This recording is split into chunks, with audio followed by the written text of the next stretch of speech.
Hello and welcome, boys and girls, ladies and gentlemen, for another race of the WCS Megane tonight at the Nazionale Autodromo di Monza in Italy, where we will have the 12th round of the Megane Championship.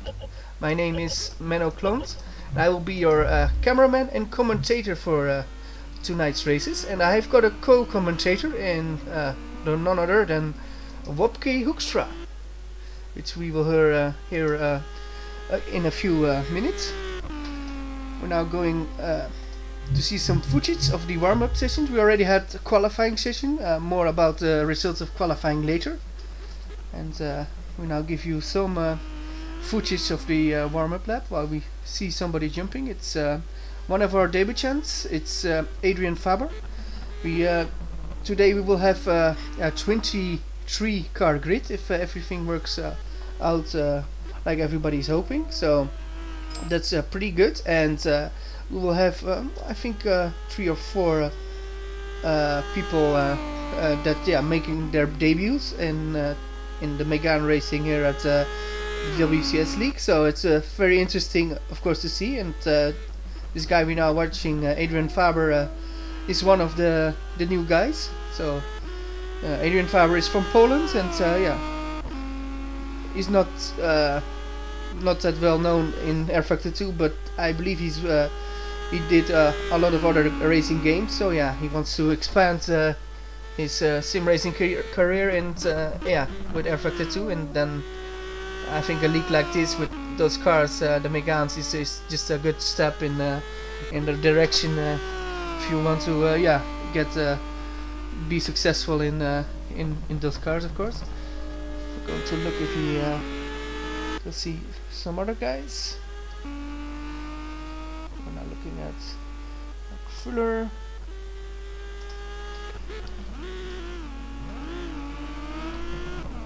And we're now going to look on board with one of the other new guys.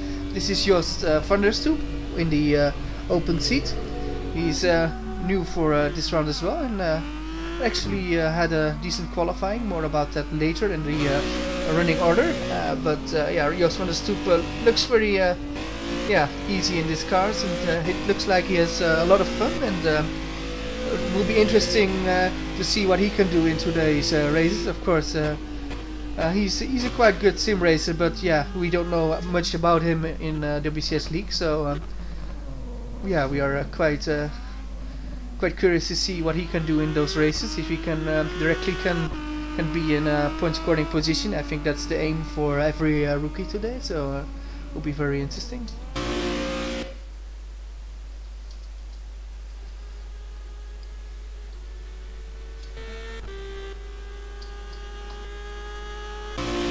Now going on board with David Branek, who now is currently in P19. But yeah, we know from David Branek, of course, that this guy is lightning quick in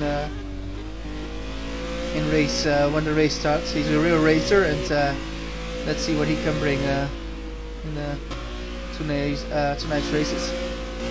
Well, I must add, I already talked about Joost van der Stoep and what was his, Adrian Faber, but we've got some more new guys. We've got Jorge Cunha, who I believe actually drove last season, but yeah, he's now back at least for this season at I believe the first time this season in the Megane car. And we've got another new guy, that's Craig Patterson, who makes his Megane debut as well. So yeah, we're going to look at everybody, of course, but yeah, with a bit of a special addition to the new guys. Let's see what they can do, and who will be the best rookie. It will be a good thing to see.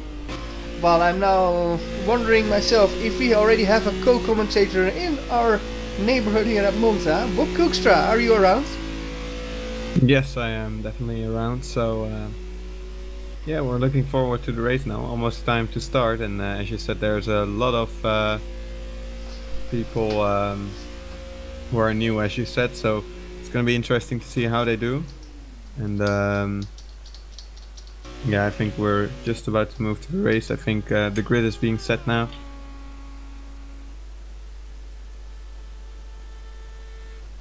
yeah, it will be interesting to see what will happen in the race. But we've got a 23 car grid. That's actually quite good if you see the normal sign-ups. So I've got 23. So yeah, do you expect everybody will be in contention for a points scoring position, or do you think some people will not be able to score points? Well, of course, with 23 cars on the grid and only 15 points paying positions, not everyone will be able to score points. So, yeah, I think pace-wise, I think everyone has a possibility to at least have a chance of scoring points. I think most of them are at least pretty close to the rest of the field, and of course, well, maybe on pure pace they can't make it, but maybe if they are more consistent than the other guys, they can still score a few points if they are lucky, and yeah, don't get involved in the incident. So I think that's going to be important here as well. And yeah, on this track with a lot of overtaking opportunities, it's also very important to have the right racecraft. So you need to be very careful in overtaking, but you also need to be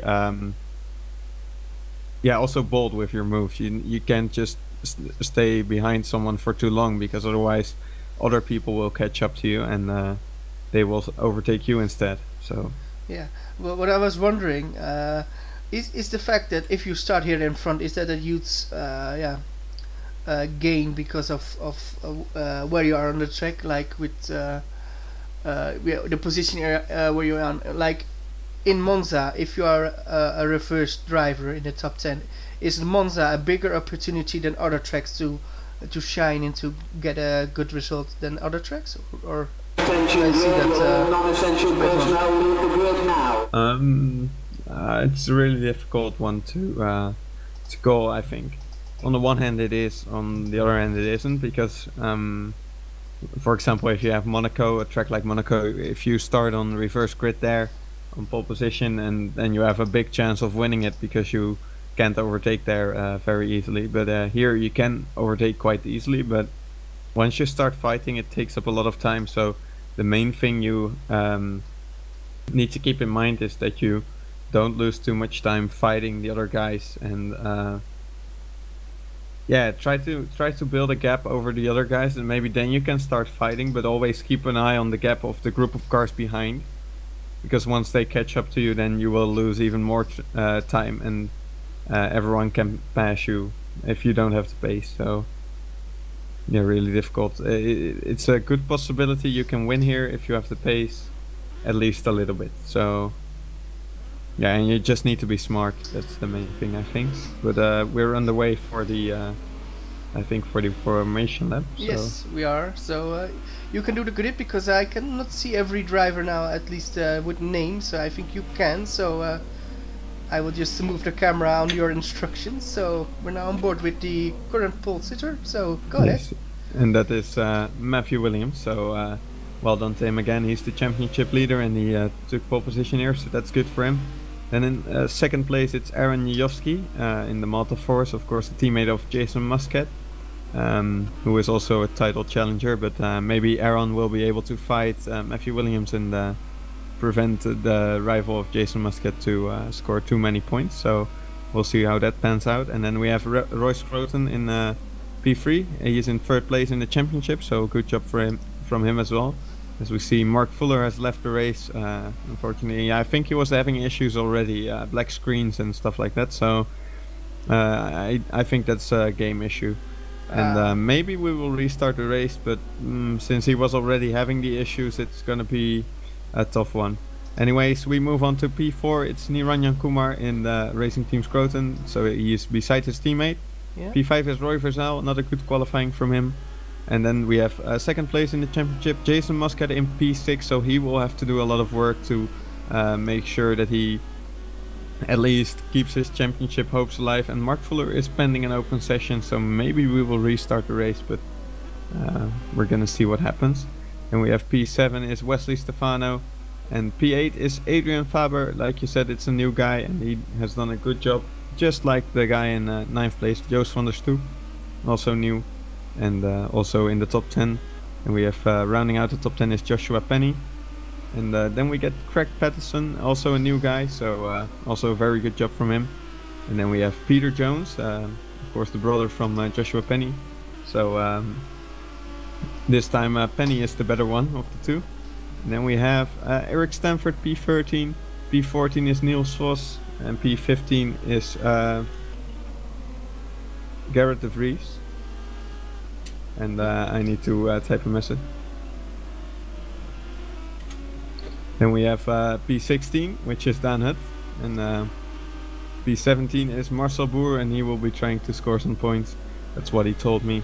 And then we have David Baranek, Theodoros Aciroglu, Rink Hoekstra, Roland Hutt, and Jorge Cunha rounding out the grid. He is back as well after being away for quite a while. So we're ready for a race. Let's see, how long is this one? This race will be 21 laps or 40 minutes with a pit stop, so it will be interesting to see what will happen in this race. Unfortunately, I think Mark Fuller needs to skip this race, but hopefully he's back for race 2. So we're about to start race 1. It's waiting for the lights.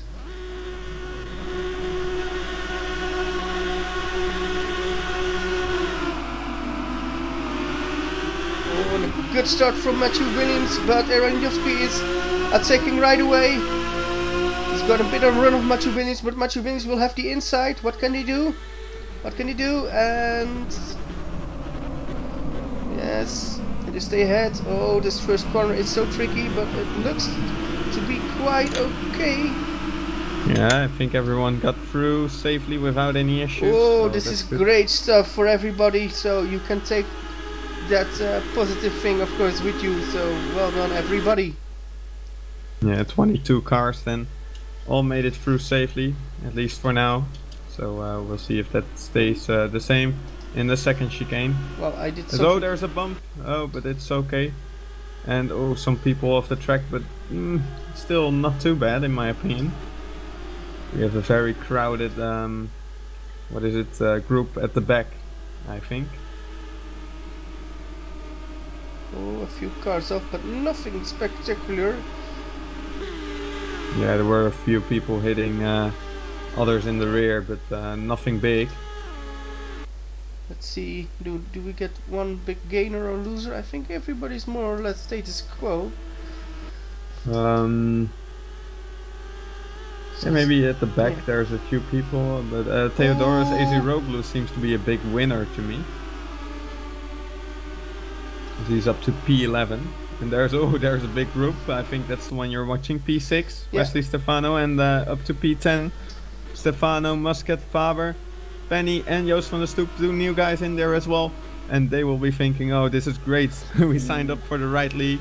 And yeah, that's I think van der Stoep down to P10 and Penny to P9, up to P9 that is. And Faber is trying to overtake Muscat and Stefano, but I think Stefano is now going for the overtake on Muscat due to the slipstream. Will they go 3 wide in turn 1, Menno? What do you think? I think they will try it, but yeah, Faber thinks of it. Oh, he's trying it.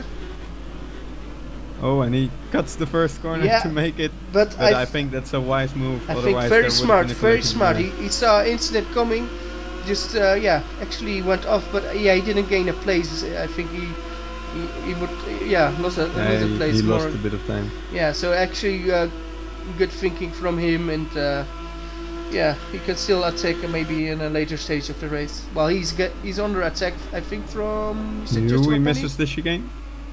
I think Faber missed the chicane, and that's gonna cost him some time, and he drops back behind Joost van der Stoep. So now Joost van der Stoep in P9 and Faber in P10. Theodoros Aciroglu did the same, I believe, missing the corner. Oh yeah, and he lost a lot of time because he was in P11 after a few corners, so he's now in P16. Oh, look at this, because Aaron Jujovski is closer and closer to the back of Matthew Williams. Yeah, Aaron Jujovski told me he loved this circuit, but he's not leading, but he looks quite decent in some corners. But yeah, in other corners I just see Matthew Williams actually jumping a bit away from him. But of course Aaron Jujovski has a bit of a benefit that he can use the slipstream, so that is not at his disadvantage. Yeah, Well, so meanwhile at the back we have one guy, I think he's having... Ooh, I think he had a big crash, David Baranek, because he is crawling back to the pits. He's in last position now. Sad to see.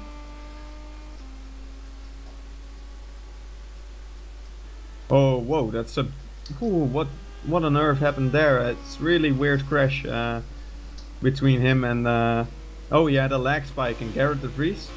Yeah, Garrett de Vries hit the back of David Baranek. Baranek was lagging and lagged into de Vries, so de Vries made a salto and yeah, he's now he made a roll and he's now back on track. And de Vries doesn't seem to have that much damage, but he's in P21, so also not great. And Baranek is now back in the pits, so at least he made it there. But yeah, this is gonna cost him a lot of time, and I think his hopes for a good position are almost gone now. Yeah, I agree. It's a bit sad. We're now watching the battle between Jorgen Kuna and Daan Hut. I think Daan Hut will not be happy to find himself in 19th position. But he's gonna overtake now for 18th, it looks like. Or is he? Yeah, Cunha misses the chicane, so he should give that position up. And I think he will, because there are also the anti-cuts that you can't go full throttle. At least not that easily. Oh, I think Niels Vos lost it. Oh, and another one. Theodorus losing it as well. Theodorus. Yeah, so he needs to be careful and rejoin. And he stays off the racing line, so that's a good rejoin. Oh, look at that wheel spin. And Niels Vos lost the position to Marcel Boer as well. Ooh, Daan Hut nearly hits the back of yeah, who was that? Or was it Ronald Hut? I think this is Ronald Hut with Gerrit de Vries maybe. Yeah. So a few positions lost for Theodorus. Well, there's quite a good battle for the lead. It's still Matthew Williams and Aaron Jajowski. Jajowski is like a pit bull, and he just stays close to Matthew Joost van der Stoep has had enough. Joost van der Stoep in the final corner. Oh, he touched the artificial grass on the outside of the corner and he spun. So he's now down to P15 behind Rink Hoekstra. Rink Hoekstra up in the points now, so that's good for him. And yeah, there's also a good battle going on for P5. I also would like to see that, but maybe first we need to watch the top two, because they are close together as well. I think for P5, Roy Verzal is just going to be sure to place an attack on Jason Muscat. Jason Muscat now in P5, so he has gained a position there, and yeah, now he is trying to get away and trying to close the gap to the top 4, but it will not be hard, or it will be hard with Roy Verzal in your back. Well, yeah, numbers 3 and 4 are just the racing team's closing cars. Yeah, we don't hear about them, but yeah, they're doing quite well. Any big movers or big losers now? Let me see. I think there aren't too many big winners. Well, maybe Marcel Boer and Rink Hoekstra are the biggest winners here. They are in P12 and P14 now, from quite far down on the grid. So as Jorge Cunha loses a lot of positions, and he is now down to P21. And Adrian Faber has made a mistake, so he's now down to P14, and that's another position for Marcel Boer and Rink Hoekstra, for example, and also for Niels Vos. So that's good for him. We got an attack for the lead. It's Aaron Jajowski in the slipstream of Matthew Williams. Yeah, Matthew Williams is going to defend, but can he defend the quicker Aaron Jajowski, because the straight line speed is better? Oh, look at it. Matthew Williams is still there. Yeah, thinks about his championship, and yeah, just leaves a little bit of space. But of course now he will have the slipstream of Aaron Jajowski, so he might yeah, do the returning attack on Erhan, and if he can overtake Aaron again, it would be of course great to see, of course. And maybe and he's already gonna try on the inside here, and he misses the chicane. Oh, he does. And oof, yeah, I think he needs to let him back through. Yeah. And all of this is gaining Roy Scruton. Look at this, he's closing the gap massively now, I think. And yeah, yeah, you can see those guys getting closer now, so they need to be careful that they don't fight too much. Meanwhile, also there's a great battle between Peter Jones and Marcel Boer. Marcel Boer overtook Peter Jones around the outside of the last corner, so that was a great move. But then on the straight, Peter Jones got back past again, so that's for P10. Yeah. And, really good to see these guys battling. Well, you know Marcel Boer in person, of course. He's somebody you know. Is this his moment to shine? Is this like Marcel Boer we never saw before? Yeah, behind him Niels Vossenhoff, and he's in the battle now with Rinko Hoekstra. They touch, but they are side by side now. And yeah, let's see if they can make it stick. And after that, I will come back to Marcel then. And that's a good move by Rinko Hoekstra.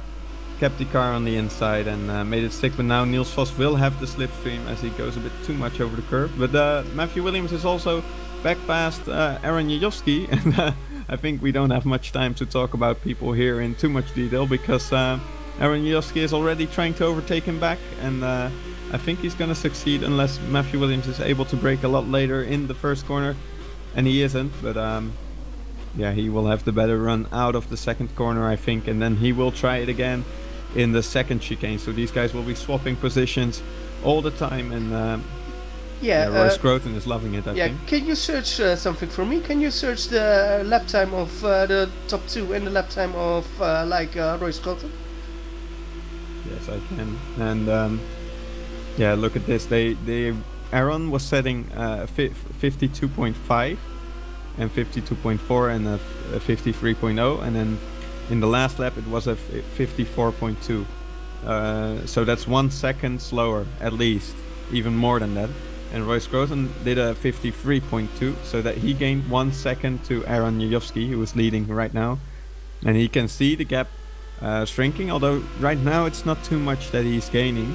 And I think it really depends on where do these guys try to overtake each other, and what lines do they choose to take. If they overtake each other on the straight, then they won't lose that much. They could even gain time by slipstreaming each other and getting past each other each time, as Royce Groton has now dropped back to 2.1 seconds, but Niranjan Kumar is now at 2.7 seconds, so he has gained time to his teammates. Look at Matthew Williams around the outside, if you can do it, oh, you're a hero. Oh my god, Matthew Williams, and now he will block the corner with Aaron. Is Aaron or is it Matthew Williams? Yeah, I think if you want to be Matthew, you might want to stick behind Aaron, and then you can, with the slipstream you can get past, because I see the car of Aaron is just a little bit faster, but now Matthew is going to try to re-attack, but I think this will be too late because Aaron will have the inside. Yes. So you know what, I actually saw that Matthew was braking just a little bit. He just tapped the brake a little bit to make sure that he could get back behind Aaron Jajowski. So that was actually really smart, but it wasn't good enough to make it past him. But now he has got another chance here. He has to go around the outside, but it could be possible if he makes it stick and stays alongside for the first part of the chicane, then he can take the second part. But no, he's not trying it there. But look at this, the two Racing Team Scroton guys. Oh my god, they are really close now. Oh, and look at this, look at this. Oh, this will cost a lot of time. We're also a lot of onboard footage from Roy Scroton, because he's the attacking guy and he just sees every corner. The numbers 1 and 2 are losing so much time. He's thinking, yes, I still have a chance to win this. They are making, they're making life very difficult for themselves, and that will help, of course. Royce Groton, well, this is an extremely great battle. Look at that, Matthew Williams overtook Aaron Jajowski again, and this is like, they overtake each other, but they do it with respect, Wopke. You agree on that? Like, they let each other live. They're playing with each other. Like, they know it's a long race, and they try to overtake each other, but they know, the other one will attack the corner after. Wow, we've got the top 4 so close now. Now it's gonna be a slipstream battle, and this is exactly what I said about being careful where you try to overtake. So you saw that Matthew Williams was trying to go on the inside of the Lesmo, But that just doesn't work. Whoa! He's almost into the wall. Rajidowski nearly went into the wall. Oh, it's so close. We're on board with Roy Schouten. Yeah, he knows it. And look at, I think this is number 4. This is Niranjan. Yeah, Niranjan tried a different line into there to avoid a bit of punishing. Now he lost actually some time, but yeah, I think Niranjan will just be close pretty soon. As I see someone in the pits, and it's Marcel Boer. I'm not sure if it's for a normal stop or not, but this is an amazing battle. We saw a lot of good battles this season, but I think this is right up there. This is an amazing battle. Like, not giving each other that much room, but yeah, just enough to play for. And we've got 3 teams at the top 4, and actually I think Jason Muscat is getting a bit closer now as well, but he's quite far back. How many seconds is that? It's still 5 seconds. Let's see. Yeah, that's indeed 4.6 now, and he's slowly gaining as well, I believe. So yeah, 4.3 now. So because all these guys are battling, then it's gonna make life a bit easier for Jason. At least he has dropped Roy Verzal a little bit off the back now. 1.8 seconds between those two, as Craig Patterson has had enough, so he's now down to P13 again. Unfortunately, but hopefully he can get a bit better later. So yeah, every new guy had a bit of an off, but yeah, I think the car is quite tricky over some of the curves. So yeah. Roy Schouten in the pits now, and he's gonna try something different. I think he's gonna try to stay out of this battle. He's seeing those guys lose time, and he's gonna try to get out in clean air and trying to gain a lot of time. As I see, there's a lot of people close behind each other at the back as well, with Joshua Penny, Adrian Faber, who's almost going around there. Craig Patterson as well. He's going into the pits now, Craig Patterson as well. And then we have Eric Stamford, Dan Hutt, and Garrett de Vries very close behind as well. So that's a long train, and we're on board with Garrett de Vries, overtaking Dan Hutt. Well, or not, because Dan Hutt has the slipstream, but he brakes later. So Garrett de Vries will get it, I think. No, Dan let off the brake for a little bit because he saw that Garrett was braking later. But still next to each other, so very interesting. Dan slipped a bit. So. It's interesting what Roy does. I think I watched this as a commentator and as a driver. As a driver, I find this very interesting, and something I would do myself, because now you're hoping they will lose each other so much time that you actually can virtually drive around them in the pit stop by doing it earlier. And Monza, I think, is not that hard on the tires, so I think a bit earlier pitting is quite good. And of course, then I'll still have Mr. Narenjan Kumar to pressure the numbers 1 and the numbers 2. So actually, this is quite good actually from that team to try something different with both cars. Yeah, and Roy has to if he wants to try something in the championship as well. With I think he's mainly trying to get Jason Muscat now. That would be his main goal probably, because he is quite far back from the leader now, Matthew Williams. But of course, any points you can gain is always good. So, and if you can win the race by doing something different, then that's also very good. So we'll see how this works out. And the only concern I have currently is that there's a big train ahead of him, and they are not that far ahead of him.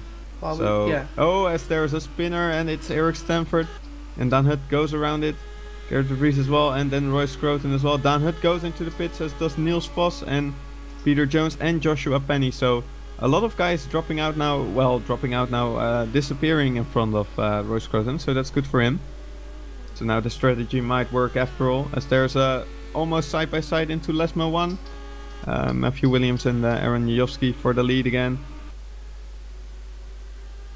Yes, and if you can help me with the current lap time of Roy Schouten versus those two, would be very interesting. Of course, he just had his outlap, so we shall see. Yeah, it's going to be interesting. Maybe sector times will already tell us something. As we see, Marcel Boer overtook Niels Vos, Joshua Penny, Dan Hutt and well, Craig Patterson already was outside the pits, but he overtook those guys after their pit stop, so that's good for him as well, and he is behind Peter Jones now. Two performance cars are quite close as well. We're nearly forgetting that, but they're doing a decent job in their, of course, their what is it, purple, pink, blue livery. Let's see, will somebody go to the pits? I think they might go, or not. Yes, Williams is going, and Niranjan is going. Oh, and Niranjan, he braked late. Oh, he had a lot of risk. Interesting. Where is Schouten? Is he already there? Schouten is on the back straight now, so he's got quite a bit to go, but yeah, the pit stops here aren't that quick, so he still has a chance to get past them. And yeah, this is going to be the main question: can he get past these guys? Because if he can, then he can also most likely get past Aaron Jajowski, as Joost van der Stoep is also in the pits now. Now on board with Roy Schouten, can we see one of the cars driving out of the pits? Will he make it? Will he make it? He will make it! He will make it! He will jump it! He will jump it! He will jump Niranjan! Both of them. No, yeah, both of them. He took both of them. Oh. That's just on pure pace, and then Garrett de Vries gets out in the middle of Niranjan Kumar and Matthew Williams. If you thought you couldn't split them, well, there you go, you can split them, because Garrett de Vries, who is still to make his pit stop, he is, he's pushed off by Niranjan Kumar. What happened there? That's what it is. I think Niranjan tried to go around or on the inside of these guys. In the in the Curva Grande, he tried to go on the inside of Garrett de Vries, but Garrett de Vries already, I don't think there was any room, so Garrett de Vries now with big damage. It was unfortunate. I think there was no room, but I think Niranjan didn't expect Garrett to move a little bit more over than he'd fit, so unfortunate, of course, for him. But I don't think this is intentional. What is intentional is that Roy Schouten jumped Matthew Williams, yes. And actually, we saw this one coming because, Matthew Williams was really fighting a lot with Aaron Jajowski, so they were just busy with each other, and Roy thought like, this is how we're going to do it. And now the question we've is, got a spinner. We got a spinner, Roy Vazal, out of the last corner. What happened there then? And is he going in? I think he's going in, but Wesley is also in the pit, so that could cost him some time as well. Oh, a big crash from Roy Vazal. And this is gonna cost him even more time. I think that the pit fail. Oh no, it will not cost him a lot because he got another pit spot. Oh, that's interesting then, as Adrian Faber is also in the pits now. So there he goes, as David Baranek is now back in the race. I think he had a disconnection or something. And we also have one more retirement, which is Theodoros Aziroglu. Yeah. And Eric Stamford also in the pits, so it's good to see. Now we have Rink Hoekstra on the podium, and he's in P3, and he is still yet to make his pit stop, so that's why. Can you give us an update of the new guys? How are they doing? Yeah, okay, so currently in the pits is Adrian Faber. He's driving out of the pits now, and he's getting passed by, I think, just the whole group of guys, and he's in P16. But Joost van der Stoep is in P14, so he's in the points, and then we have Craig Patterson in P17. But there's still, I think, maybe one or two guys that need to pit in front of them that they may pass. So yeah, maybe these guys will get one more position. I think Roland Hutt, for example, in P8, he still needs to make his pit stop. That's very true. And the only other guy I think who needs to make his pit stop. Aaron doesn't need to make a pit stop, and he's in now. Yeah, but okay, there are two more guys I think then, besides Roland Hutt, and that's Jason Muscat then. Yeah. And unless he magically made half a minute lead, but then we also have Rink Hoekstra and Roland Hutt. But look at this, look at this. Matthew Williams already is very close to Roy Schouten, so they are really on it. And actually, we want to see where Aaron Jadowski is coming out, because if he's behind those guys, it might be good that Roy Schouten is battling with Matthew Williams. So where is Aaron coming out? He's coming out in front or not? Oh no, no, no! He doesn't do it. But does he stay in P3? I think he will. He will, or not? Yes. Oh, a big battle, and Williams takes the. Well, yeah, it doesn't take the lead, but yeah, the net lead will be. So, what a move! Yeah, he knew he had, I think, 1 or 2 laps to do it on Roy Schouten, and he actually did it. But now it's Roy Schouten on the attack. What can he do? Brakes later, brakes later. Oh, he's trying it, and he does it! No! A better exit for Matthew Williams, but what a, yeah. Yeah, look at this though, behind Niranjan Kumar on the inside of Lesmo 1 for Aaron Jajowski for P3. Oh, well, net P3. Oh, this is an amazing race. And these 4 guys, I don't think you will be able to split them at the end.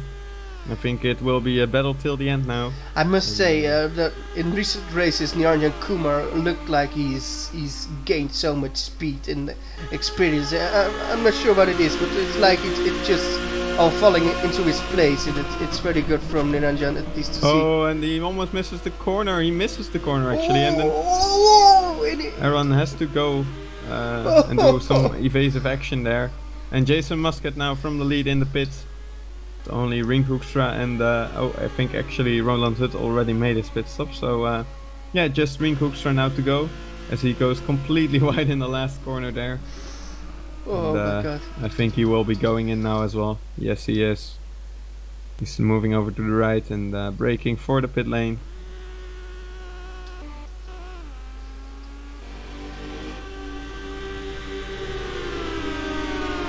Yes, and Muscat will lose a lot of seconds to the leaders, but of course he's not out of it, because yeah, in this street season battle fest he can, yeah, maybe gain a few places. Well, in P6 we now have Wesley Steven actually having a quiet race but good for the points, while we've got Ring Hoekstra in. Yes, there's a battle for P7 as well, where Versal is trying to overtake Peter Jones now. And look who's in P9, Marcel Boer. And he made his pit stop already, right? Yeah, he already made his pit stop, so he's done a good job. I think he actually made an early pit stop, so yeah, he actually made a smart decision there, and I think it could be a very good one, unless he has to pit again, of course, but I don't think so. Let's show him a bit, Marcel Boer. I mean, how big would this be if he I think he needs in front though. If he could finish here. Sorry, there's a big battle. Side by side, Jones and Versal in front of him. So, but yeah, if Marcel Boer can finish inside the top 10 and on pure pace as well, because I think he hasn't done anything weird and there's not been that many crashes. So he's done a great job so far. And yeah, if he can finish inside the top 10, that would be amazing for him. Is this like what happened with Kumar actually in recent races, where your training does not always relate to what happens in the race, but sometimes it actually goes like you all planned it, and then you're actually are thinking about doing the race, and actually it worked out even better. Is this what happened to Marcel Boer? Everything what he practiced is now coming out of in full potential? Yeah, I think just a little bit more, and I actually saw him have some really good battles, so he's definitely gained a lot there for some reason, so that's good to see that he's there. In P10 now, he lost the position to Niels Vos after a small mistake, but still in the top 10, so he doesn't need to worry. And I mean, if he finishes here, he's gonna start P1 in race 2, so that will be an interesting one as well for him, and definitely a new experience, so we'll see how he does there. I think everyone is pitted now, so we can make up the full standings, I think. So it's interesting to see all those swaps. For example, I think actually Peter Jones gained a lot in the pit stops, and Joshua Penny lost quite a lot of positions. So the two brothers, I think, have swapped around a little bit.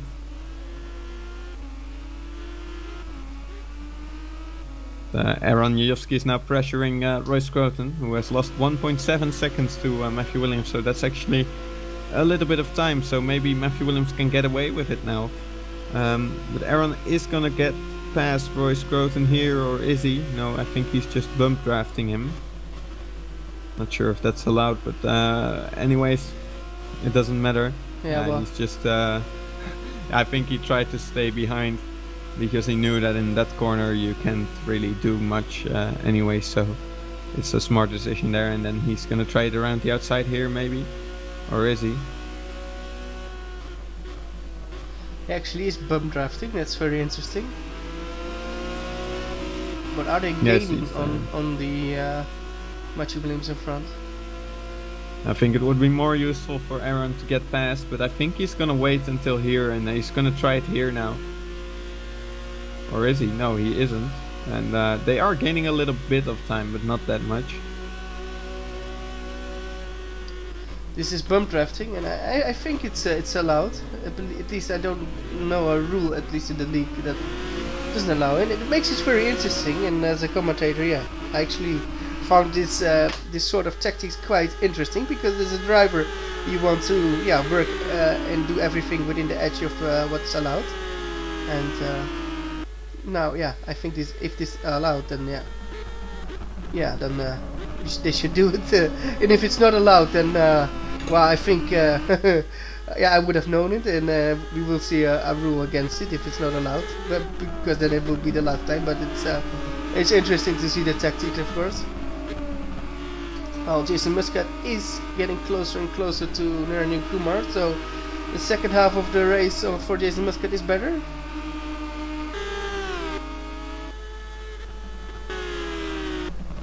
So I'm actually wondering why Aaron is doing this, because I mean Roy Scruton isn't his teammate, so is he expecting that he can get past Roy anyways, and he's trying to push him forward towards Williams to make sure that if he gets past Scruton, that he's immediately on the back of Williams or something?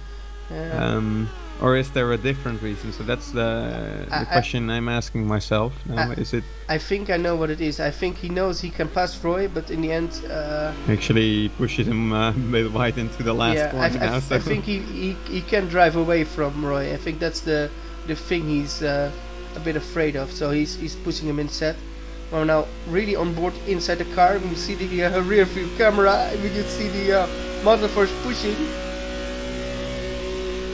Yeah, but then if you can drive away from Roy, then why do you push him towards Matthew Williams? Because then you could also just get past, drive away, and fight him on your own, because then he won't have anything.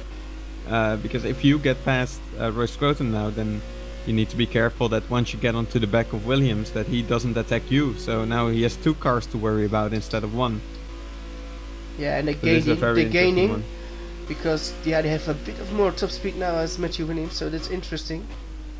Yeah, in some parts they seem to be gaining, but sometimes they seem to be losing a little bit. So it's not as much as I would expect. So we'll see how it works out, and if they can get it in time. They are within a second now, so maybe now Roy is also getting the slipstream a little bit from Matthew Williams. So we'll see how it's gonna work out now, and if Williams will crack under the pressure. Or something. About Craig under the pressure, how is Mr. Patterson doing? He's in P13, and the other ones are in P11 is Adrian Faber and Joost van der Stoep in P16. So he's heading off somewhere, I think, and he's actually getting passed by Eric Stamford now. So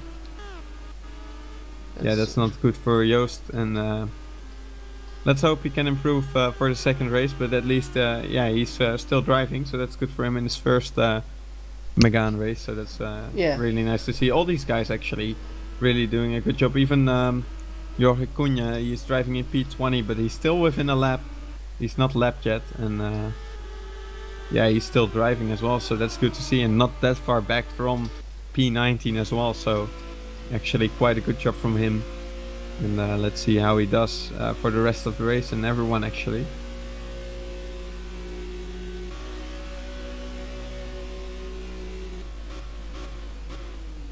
Ooh, look at this. They are really close to Matthew Williams now. And now the question is, will Aaron Jajowski continue to push Roy Scruton, or will he get past now? I think he will push him as close as he can get on Williams, and then Then he is going to look what he can do, but I think they want to be even closer because. Yeah, I think. Oh, Scroton almost hits the back of Williams there, and he has to let Aaron Jajowski through now, and he does. So Well, that's going to be an interesting one. And you know what? Yeah. Now I think Scroton could even protest Jajowski for avoidable contact. So if he wants that position back, he could do it. So let's be honest. I think he gained a lot of on it, and now interesting what will happen now. Well, we also had Jason Muscat going a bit wide there. Well, if you see how much he is behind, then I wonder how much he has gained. So let's see what's going to happen now. We have a top 2 battle at least, and that's going to be the interesting part because these two guys. Yeah, those two guys are the quickest. Yeah, and those two guys are going to check each other. So interesting if Roy Scotton can get closer then. Well, the top 5 is now, with a few laps to go, Williams, Jajowski, Scroton, Kumar and Muscat. So that's your top 5 with Stefano in P6, Frizzell in P7 and Jones in P8. With Vos in P9, great race from Niels Vos. I was at his home a few days ago, or like a week ago. More like a week ago, and I changed some settings for him, and I said try this, and I think it actually helped him a bit. And look at this though, P1, the battle. Oh, as Williams gets pushed off a bit, and he returns the favor to Jajowski, and now he's passed. So that's good to see that he doesn't give up there, even though he's almost run out of space, and he's still trying. But now he has the outside for the Curva Grande. And now they go on to the second chicane, of which I don't know the name.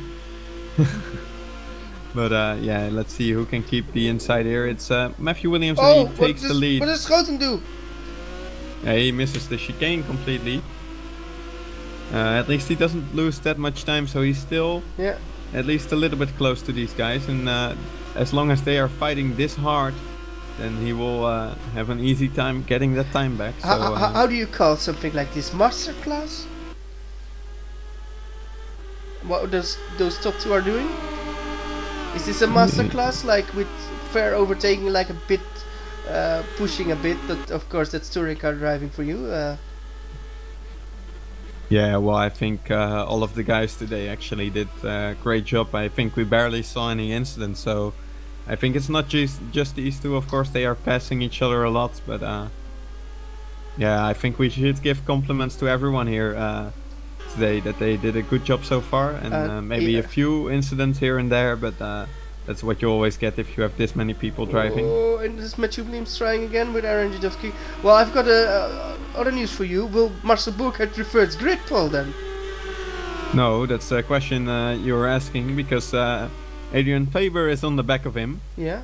And that's going to be a very close one, because he is faster, Adrian Faber, than Marcel Boer. But of course he has had a few spins already. And now he is right on the back of Marcel Boer, so he's going to try to overtake him. It's Aaron Jajowski now breaking later as Matthew Williams, and he's retaking the lead. What a battle, what a battle.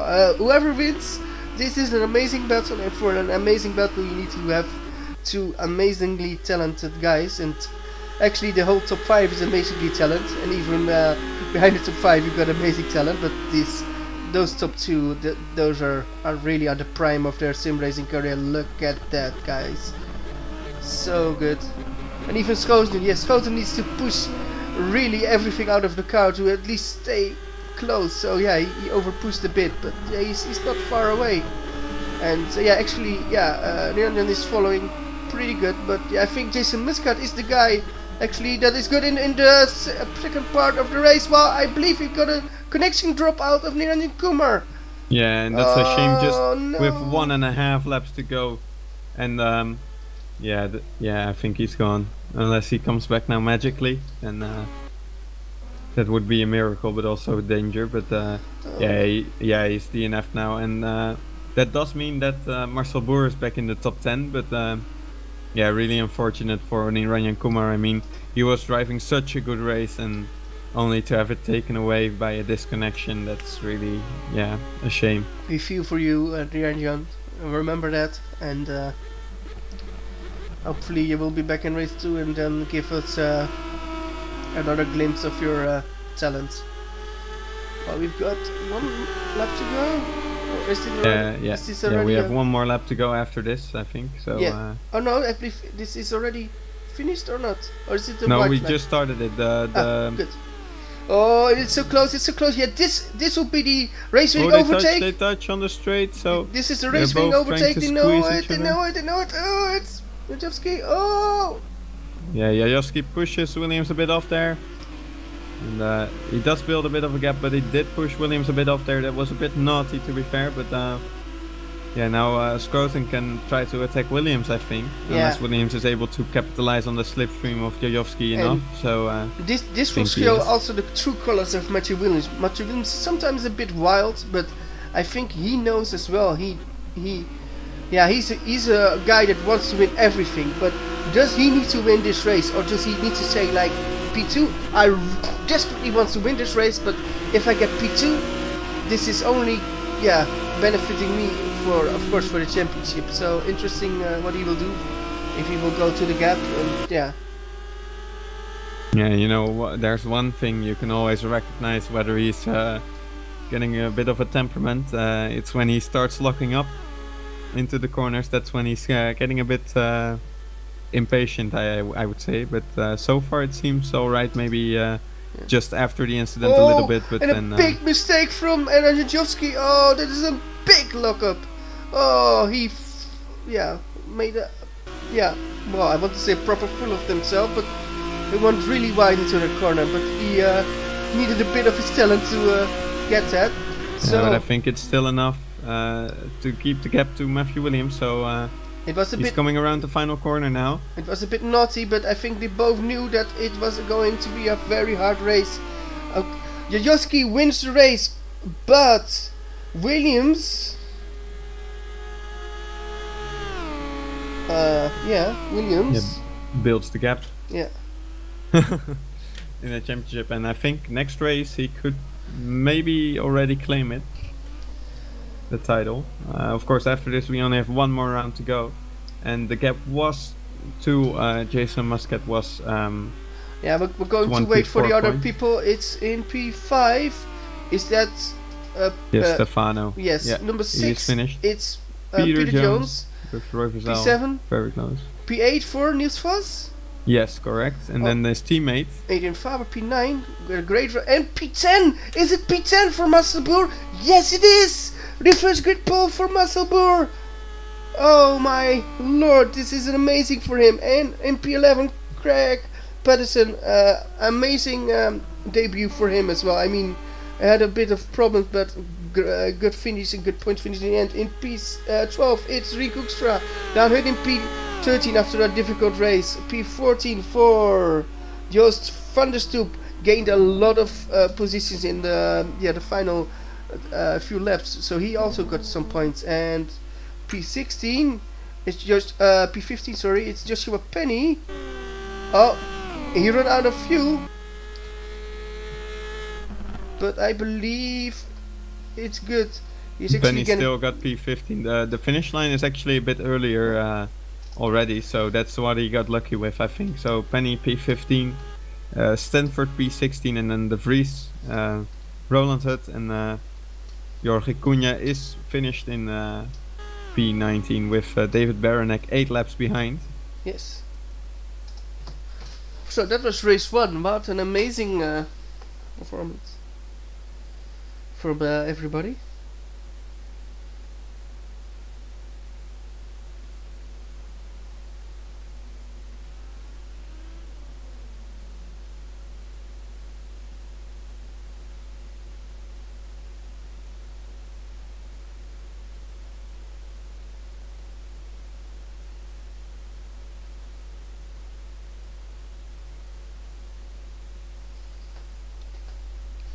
So that's actually a very good first race. You agree, Wopke?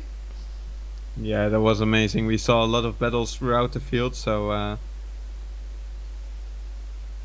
yeah, let's hope the second one will be just as amazing with the reverse grid. Of course, we're gonna have a lot of battles going on, because of course the slower guys are well, slower guys. At least they are a little bit slower than the top guys, but still really fast. But yeah, they probably will get overtaken, or at least the guys who won the races here or got a podium, they will try to overtake them because they want another good position, and especially the championship contenders, Muscat, Scroton and Williams, who will be starting in that order. They will try to get a lot of good positions here. So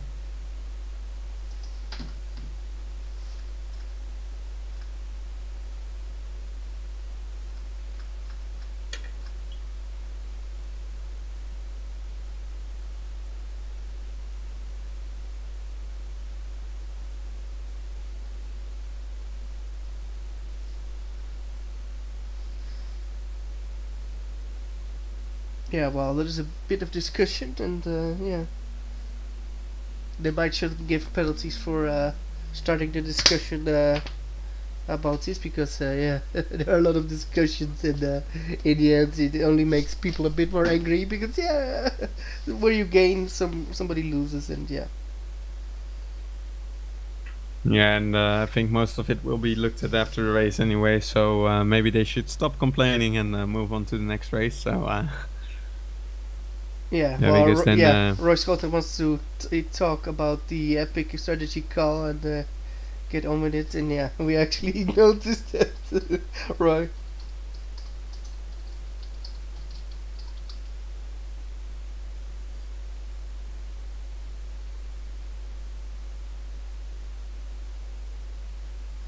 And yeah, Gerrit de Vries wanted to talk about the epic ladder incident that launched him to the moon. So yeah.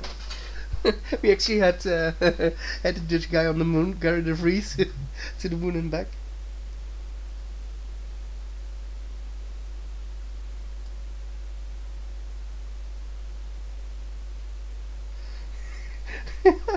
Well, yeah, there are a bit of discussions, and yeah.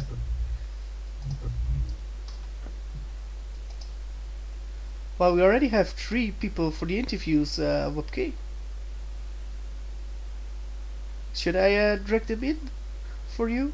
Then you can do the yeah, well, as long as interviews? I get a bit of time to yeah. take a drink as well. Yeah, well, you need to drink to get a drink as well, or to take a drink, because yeah.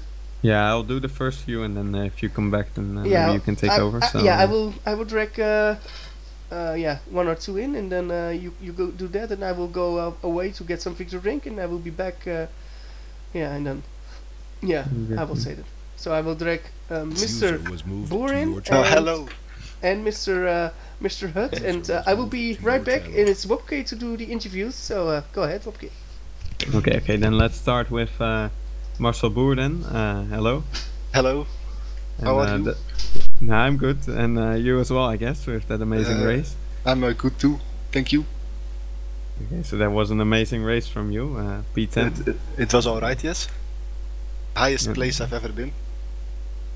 Yeah, that's nice to see, and yeah. So can you tell me how does it come that you performed so well here? I had a good pit strategy. Pit as early as you can, and the tire wear on this map isn't very big, so it doesn't really matter when you pit for your tires. And this way I did not have trouble with other people in front of me slowing me down. Normally when there's a large group, the group automatically is slower than an individual. So I just made it sure that no one was in front of me, so I could just drive my normal laps, and that way no one bothered me. Yeah, that was really nice to see. I actually thought so, but I wasn't sure that if you maybe you had a crash or something. But it's great to see that you thought of that yourself, and Yes, yeah, that was an amazing university, call. huh? And, yeah, you're a smart boy. So Thank you. And you know what? You're starting on P1 now for the second race. Oh, that's right. Oh, fuck me. That's gonna be trouble. Not that language on the broadcast, please. Oh, But no. yeah. Okay, so that's gonna be an interesting one for you. Do you think you will be able to keep it on the track? I saw you had some good battles already, so maybe you had a lot of practice. I think I'll finish in first. I'm sure of it. Okay, if you just cut the chicane. No, but if you're careful enough, then I think you should be able to get a good position. Just I just hope I don't. I won't be driving in the way of others, which will probably happen, but still. well, I mean, you are in front of them, so they need to get past you. So it's yeah, it's all. Good luck to them. Yeah, good luck to them. Yeah, they need to get past you, so it's not up to you to get out of the way. So, yeah. So, anyways, good luck with that, and thank you. Hopefully, we see you again. I'll be after the going second now. race. Okay, good luck. Thank you. User left your channel. And then we move on to the second one after this amazing interview with Marcel Boer, and then we move on to Dan Hutt, I think that is. Yeah, of course. And hello Dan. Yeah, maybe not the greatest race you ever had, but at least you got some points after maybe a bit disappointing qualifying. Qualifying was alright for my pace. I couldn't go faster. Maybe the last lap. I lost some time in the third sector. That was a bit disappointing, but still, as a decent. Qualifying and then the race. The start was pretty well. First corner I gained 2 positions, I believe, or 3, and then I braked, but I don't know what happened, but my brake suddenly just unbraked, let's say it in that way. So I hit Niels, and I checked the replay, but he didn't crash, so I'm very happy with that. But and then Peter brake checked, or the car in front of Peter, I believe that was Niels, that that braked early. So Peter needed to brake early, and then Stanford hit me off.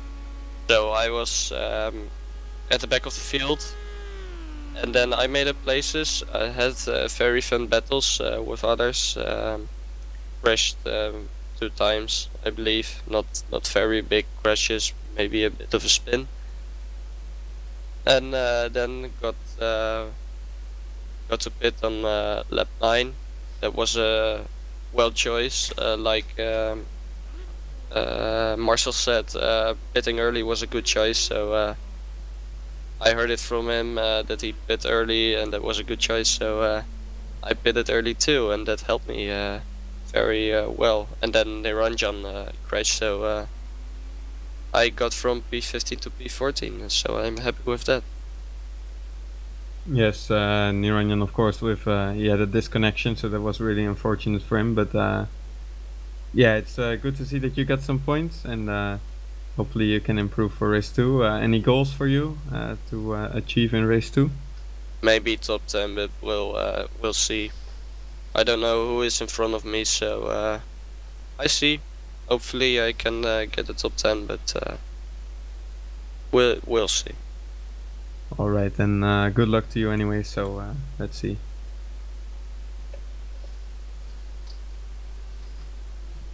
Well, I'm back. Oh, and that's a Okay. shame. I mean, that's good, because we have one more interview to go. Okay, I'm going. And good luck, Alright, Dan. good luck Good to you luck, then.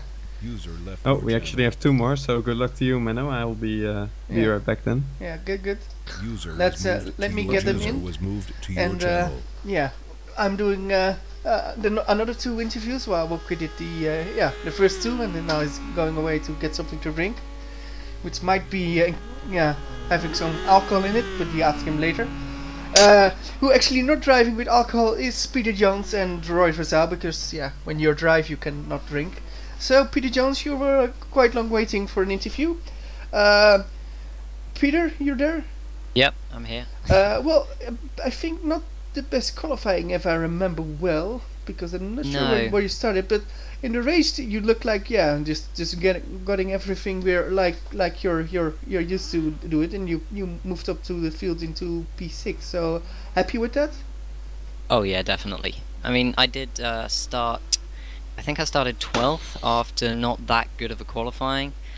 I didn't push as much as I should, and yeah, ended up starting P12. And on lap, I can't remember what lap it was, but near the start I had a collision with somebody and we both spun. I can't remember exactly who it was. So that ended up forcing me to pit early. I think I pitted on lap 8, I think it was. And then from there, all I had to do was hold pace. And then when Roy came out the pits, Roy Vigil, we came out pretty much side by side, and for the last 10 laps we had a really good battle. Bit of body contact occasionally, but nothing too major. So with P6 you're quite happy. On to race 2, you think you will have a better chance to at least get a better position, or you think the others will be a little bit too fast and you would be happy with P6 again? What's your aim and what's your expectations in there for race 2? I think I can get in the top 5 if I pretty much floor it from the start and have a flawless race. Then yeah, I reckon I can get in the top 5. But I mean, ideally I'd want to win it, but then again everybody says that, and I'm not entirely sure if I can hold off everyone. But I reckon I can stay in the top 5, and that would be a good result for me. Yeah, well, it's always like this. Like if you're just on the right time at the right moment in Monza, and you get a little bit of a gap, maybe it's 1 or 2 seconds, and you can just be very good and get a very decent result. So it will be very interesting to see what will happen with you in race 2. But yeah, I think we will cut it here because you need to prepare as well for race 2. So wish you good luck in it. Thank you. And we might speak with you later, or otherwise we'll speak maybe in other day. So good luck, Peter. Thank you, and see you guys later. Yeah. You're on track. And of course we saved the cherry on the cake. As last, we've got Roy Verzijl as last interview. So Roy, I'm the cherry of the cake? Yeah, the cherry on the WCS cake, on the Megane Yeah, cake. well, to be fair, I thought you were talking about me, Menno, but... No, well, yeah, you're something else on the cake. Like the chocolate. But yeah. Alright, that's okay. Yeah. So yeah. The cherry on the cake, let's get back on it. So your race was, I think, quite good, Roy, but we saw you spinning just before your pit stop in the last corner. Did that screw up your race, or was it? Definitely. Yeah. I mean, I was in battle with Wesley Stefano, but I was taking it pretty easy because I was on the limits of the tires all the time, and I had to back off a little, and then suddenly I misjudged the braking point and braked way too late, causing me to go on off the line, and there was no grip at all, and unfortunately I hit to the barrier, and causing me to have a lot of damage and time loss. So I had to immediately make a pit stop and fix the damage, and unfortunately I came behind Peter after the pit stop. But it was a tough cookie. Yeah. I managed to get past him, but because of my damage I had a lower top speed or something, and I was really losing time everywhere, and he passed me back, and I finished 7th behind him. Yeah, and so, what are your expectations for race 2, because that's coming up real shortly? No expectations. Hopefully the guys behind me will get into a battle and lose a lot of time. Well, yeah. And hopefully we can manage to bring it back on the podium. Yeah. That will be great. Yeah, every time you say no expectations, then I actually fear you're going to be really good. Of course, that's more a fear, not for yourself, but for the others. So we will see, of course. And one more quote I want to know from you. We have a few new drivers this round. We've got Patterson, we've got Mr. Faber, and Jos van der Stoep. Any thing to say about them? Did you already battle them, maybe in the practice or somewhere else? No, actually not yet. Okay, so no, I didn't battle them. I've seen them driving. They did pretty well. I think they have to learn the car more, and hopefully they will keep joining us and battle in the future with us for the podiums and top the point finishes. Agreed. So yeah, this is all the time we can give you now because you need to prepare because we're really close. I think 30 seconds exactly. before the race. So we'll leave it here and we might speak with you later. So good luck, Roy, for race 2, and we shall see where you will end. Thank you. Maybe we'll have that trophy again in your hands. Will it be the first time? So yeah, good luck. We'll see. Yeah. Thank you. Bye-bye. Good luck. Bye. Good luck.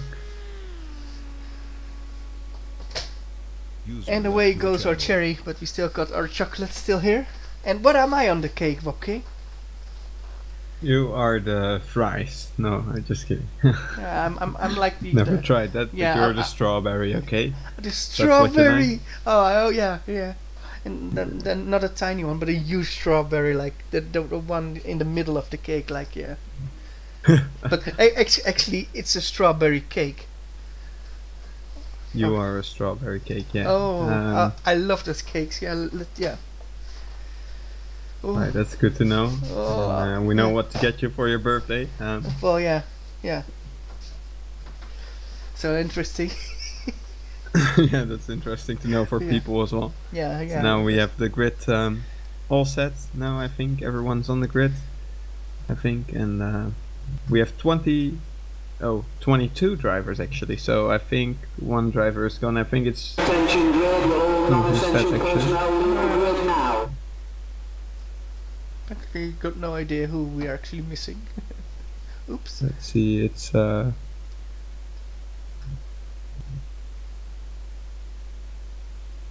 Is it Mark Fleur? No, it's not Mark. the guy who finished in P16, but I don't know who it is. So Was it the Baranek or? no, Baranek is still there. So it's Oh, yeah. Well, I must say something like, yeah, hold the Lord, because Marcel Boer is starting from pole position, and not in his wild dreams he would have expected. yeah, well, this. You interviewed him. I was away. What did he say about this? This is a dream come true, right? well, I can't repeat his words because Oh, and he did a bit of James Hunt. he said yeah. beep me. That's Yeah. what he said. And I'm not sure if he's prepared for this. And Adrian Faber, oh yes, he is there. I was gonna say he's gonna be too late, but he's in time. So now Marcel Boer from pole position. This is gonna be an amazing race. And yeah, I was just hoping he didn't get in the way of the other guys. But I said to him like, okay, you are in first position, so they need to get past you. What happened And, behind? I think we already had some problems with clutch pedals. Can you look into that? Well, I will do the grid. So Where? yeah. Oh yes, Aaron Jovski, that is. But he is off the grid now, so he's he's driving now, so that's all right. So Good. I should go through the grid again. Oh, you can do it. Yeah, that's better. Yeah. Yeah, I think because you don't see the names again, right? No. Okay, so then we have P1 is Marcel Boer, and he's taking the formation lap in high speed so far. I think he's just driving at full pace, so because he's never done this before. So yeah, he's driving at high speed. Second place is Adrian Faber, so that's amazing for him as well. Starting on the front row on your debut here, so that's amazing. Then his teammate Niels Vos in P3. Let's see what he can do. Roy Verzal then in P4, this time without any damage. At least at the start he won't have any damage. So let's see how he can do with a healthy car. P5 is Peter Jones, and he said he could finish top 5 hopefully. So let's see if he's able to do that. Wesley Stefano in P6. Let's see how he goes on the reverse grid. He's very good at those, just like his teammate Roy Verzal. So let's see how they go. Jason Muscat P7, Roy Scroton P8, Matthew Williams P9, and Aaron Jovski in P10. And those 4 guys, they are the ones to watch, and we need to see how quickly they get through the field. With P11 is Craig Patterson, then P12 is Rink Hoekstra, and P13 is Daan Hut. Then we have P14 Joost van der Stoep, also rookie, and he finished in the points, so that's good to see. With Joshua Penny in P15 and Garrett de Vries in P16. Roland Hut with Niranjan Kumar on the 9th row of the grid with P17 and P18. David Baranek finished in P19, 8 laps behind the leader after a disconnection as well. And then we have Theodoros Eziroglu in P20. P21 is Mark Fuller, and then we have Jorge Cunha in P22, and he's the final driver on the grid, and that's it. And we are almost around the final corner as well, so nice timing again, I guess. Yeah, I guess. So who do you think is gonna win this one, Menno? Yeah, definitely Marcel Boer. Actually, it can be a very strange race. I give Verzel a pretty good chance. I think both drivers from the team of Performance, I give a good chance. I'll say watch Adrian Faber. So let's see how it goes to start. He has a good start, but a little bit of wheel spin from Adrian Faber, and also an okay start from everyone, I think. So let's see how they go into turn 1. 3 abreast? Oh no. No, and that's I think Faber into the lead. Marcel Boer second. Oh, he almost hits the rear of Faber, and now, yeah, everyone is filtering through nicely. I don't think there's been any spins. That's good to see, and let's see how the second chicane goes.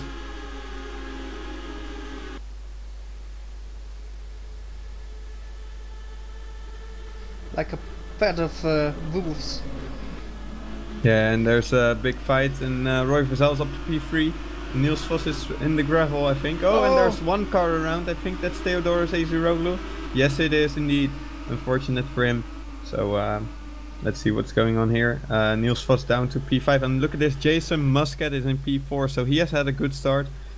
And now one of the performance cars turn around. What happened there? Yes, and Matthew Williams as well. The championship leader is around with Wesley Stefano. So these two guys have gone around, and let's see what happened. Oh yeah, Royce Groten and Stefano came into contact, and that's what caused the crash. And yeah, Williams was just an innocent victim there. He couldn't do anything about that, and he's now in P20. So as there's one other car off, that's Roland Hutt, I think. Yeah, and he's back on the track now in P19. So chaos at the start, and this is a chance for Royce Groten and Jason Muscat to make up some ground, as Jason Muscat goes into P3 already, and that's what he needs to do as well. Roy Verzel. Oh, Roy Verzel. I thought it was Stefano, but of course it was Roy Verzel who made a mistake. And look at our race leader, it's our debutant Adrian Faber, and wow, he's got a gap. Yeah, 1.8 seconds already, and that's why what I said, watch him, because I knew he was quite quick, and I thought if he can get past Marcel Boer, and just like he did now, and Marcel is now in P2, and he is holding everyone up behind him for as long as he can, then that can cost him a lot of, that can gain Adrian Faber a lot of time. That's what I want to say. I must say, this is a big respect for Marcel Boer. I mean, he's a gamer at heart, not really a sim racer, and to do this shows he learned a lot in recent times, and pressure's on him a lot, and how he did the first lap, I think this is amazing. We shouldn't forget, I think Adrian Faber, who's now leading, is much more a complete sim racer, much more racing game used to play than Marcel Boer. So that he can get a bit better into the start and the whole formation, that's quite logical. But how Marcel Boer does it, this is amazing. This is I think the highlight of the season, even if it would end in a bit of a disaster, because he's driving amazing, and Jason Muscat is actually waiting a bit to attack. He knows where he already knows where Matthew Williams is, so I think Jason Muscat is just trying to be as fast as he can. There's a bit of chaos in the, I think that's Ascari, the variant Ascari there. So there was a crash between Kumar, Joost van der Stoep and Daan Hut. I think Van der Stoep tried to take the inside of Hut, and he spun, and that's what caused a bit of troubles for the guys behind as well. But everyone got out okay-ish. There was no room. I think it was a bit fortunate. Just an unfortunate incident. I think two different lines colliding.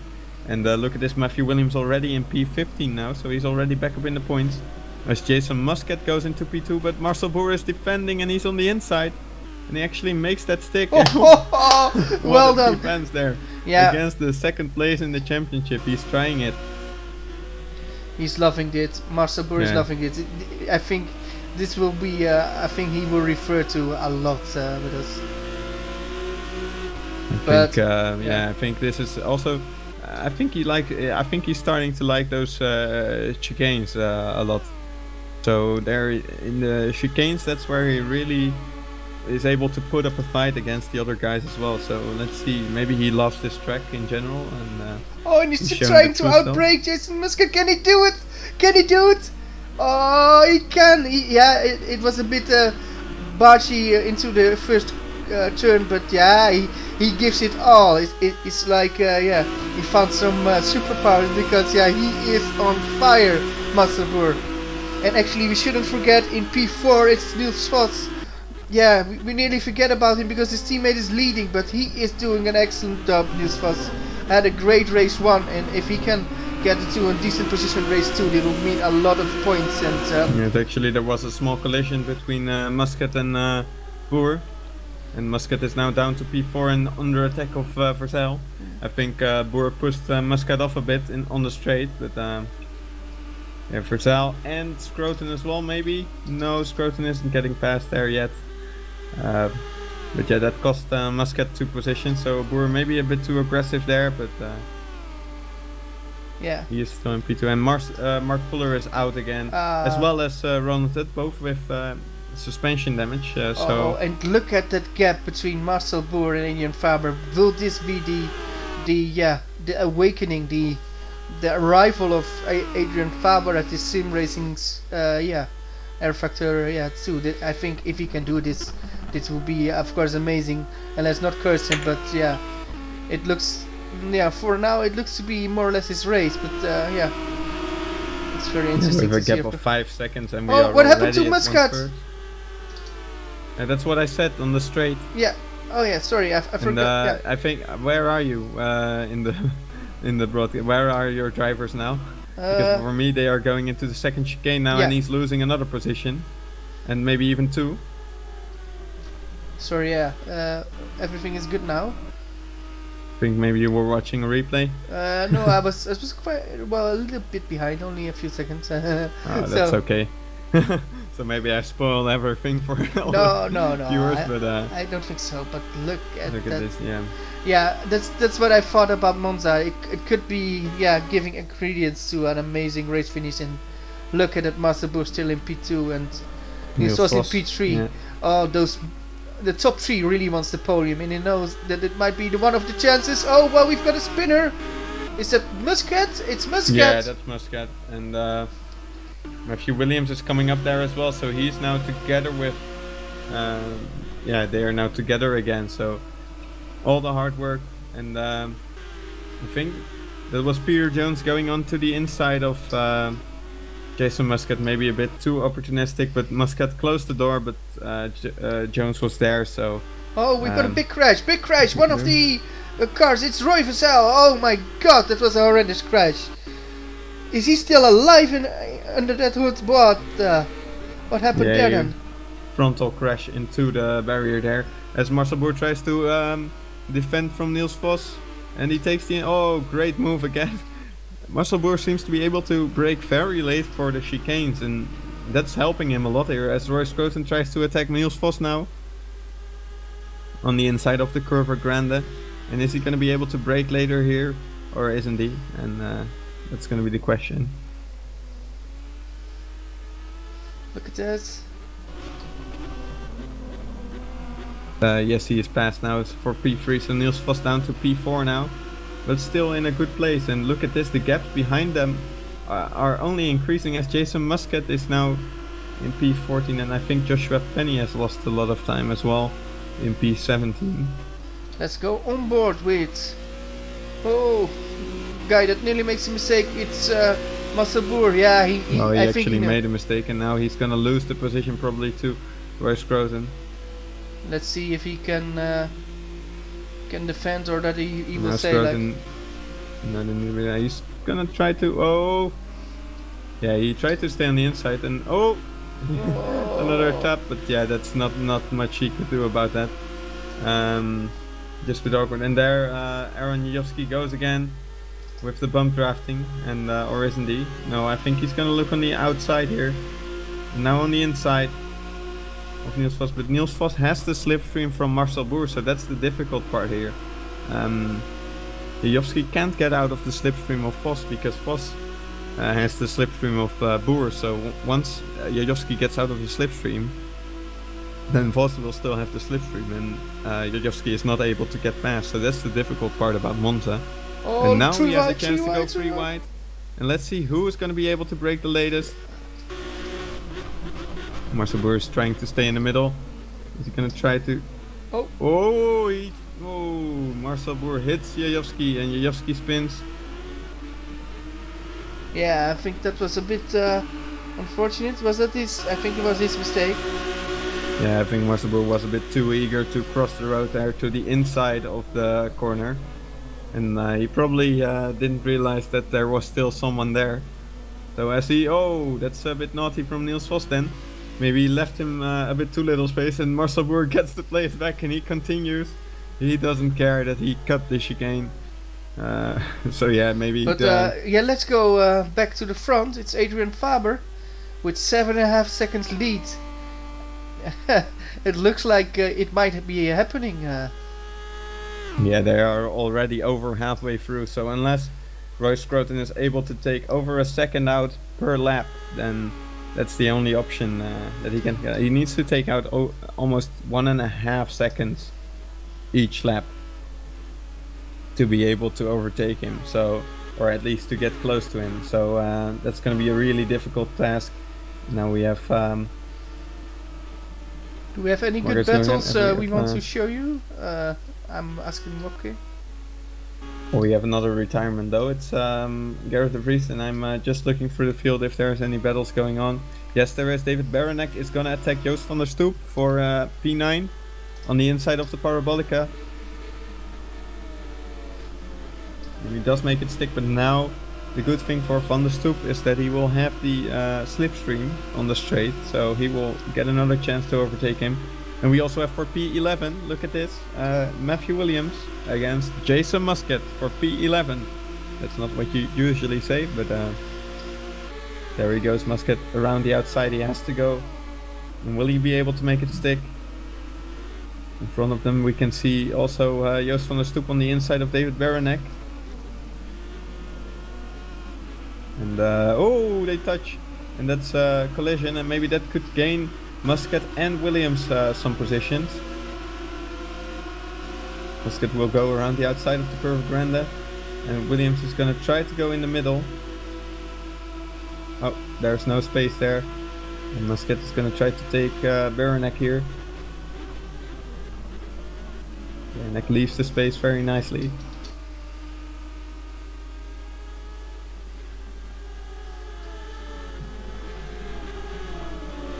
Oh, Muscat with a touch, and he spins. So that's Muscat there, who loses actually quite a few positions because there's a big train now behind Matthew Williams. And he does it himself. He hits the back of Baranek. Yeah, and he's off again, Jason Muscat.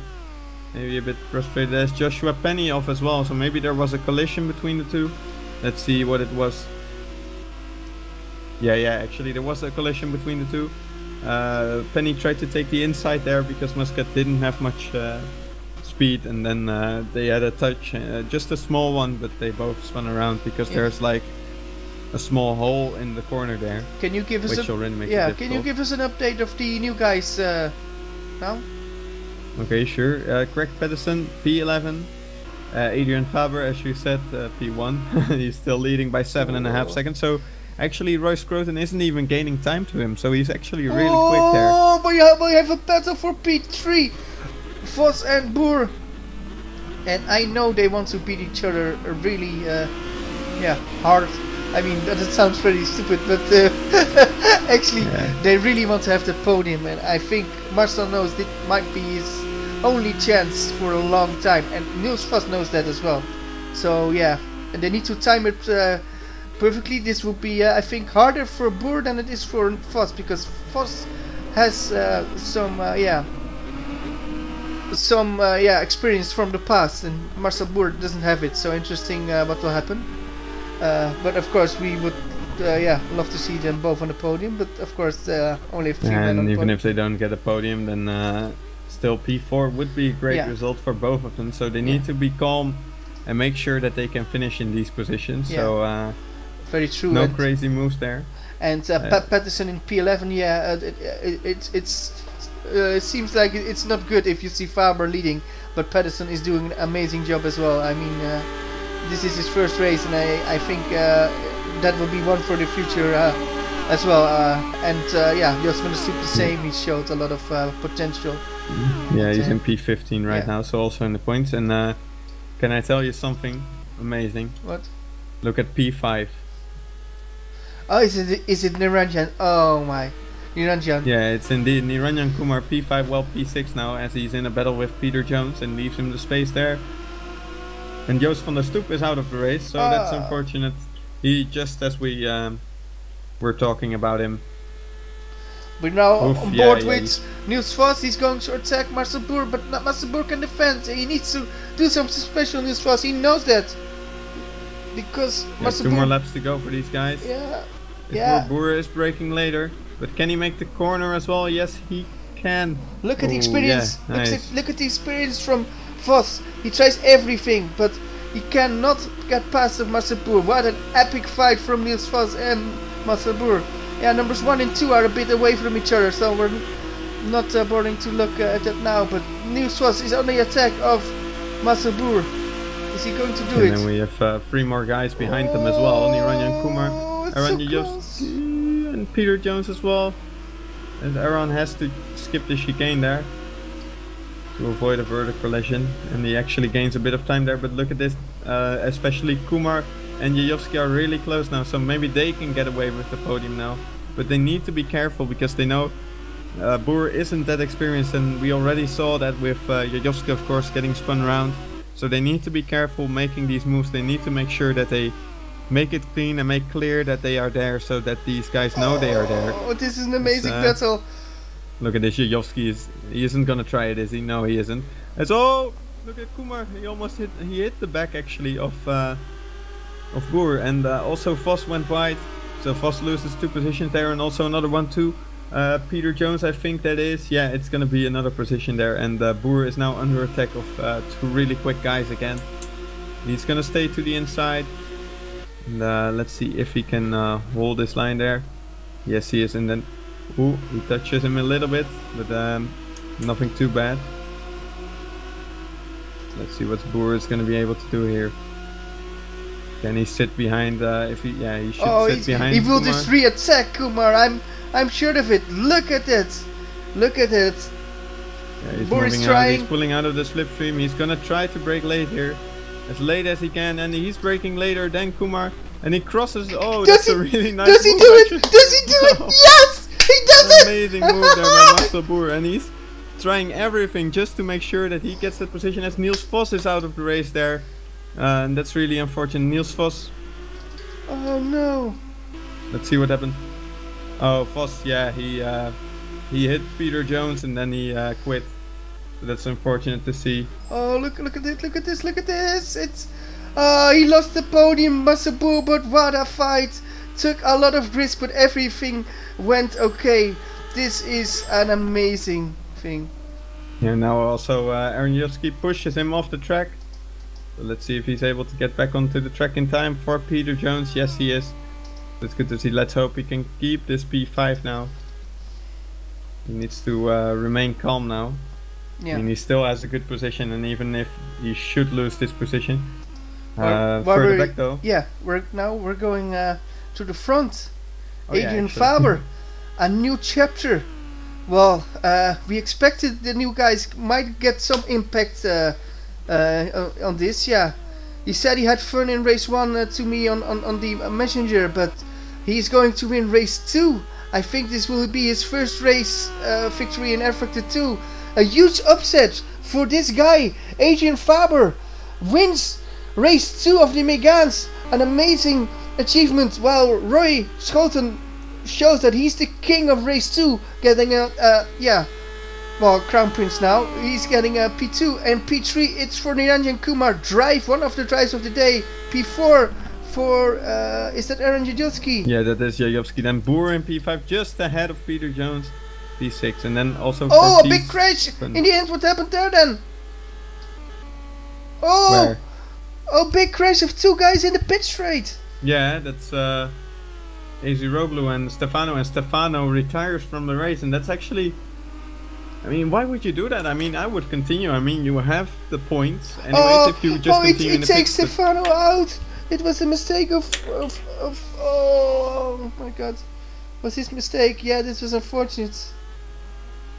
Yeah, but the winner, crash, but, winner of race 2 is Adrian Faber. Let's get the points positions.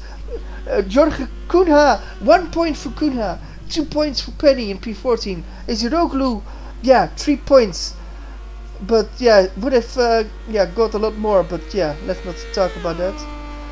Yeah, that was an unfortunate crash. Yes. Wesley tried to rejoin safely, but he lost it on the artificial grass, and then there was a crash. And yeah, well, Muscat 4 points. Well, it sounds like Eurovision now. Danhut 5 points. Then P10, Roy Versal P10. So that's I believe that's 6 points, 7 points for Pedersen. Inside the top 10, Pedersen, well done. We should not forget that. P8 for Williams, that's 8 points, 9 points for Baranek. Baranek a great race 2 after a difficult race 1. Peter Jones P6, so decent again for Peter Jones. That's I believe 10 points, 11 points for Mats Boer in P5. That was one of the best races. Yeah, well, I think the best race I saw him do. Of course, some debatable actions, but yeah, he's not used to drive there, and yeah, of course, if you go for it, then you sometimes make a mistake. But for now, P5, P4 for Judowski with P3 for Kumar, and that's a deserved podium for Kumar. Take my hat off for you, Kumar. Yeah, P2 for Schoten and Adrian Faber. Yeah, let's call him King Faber. yeah, amazing job. That was an amazing race. We saw a lot of action again. Some crazy moves as well by some guys. But in the end, I think most of the people did a good job, and maybe some debatable incidents, as you said. But, yeah, all in all, I think it was a good race, and we saw some cool stuff on track and amazing battles. So definitely worth it, in my opinion. And yeah, let's just see. Just trying to see something about the gaps of the drivers.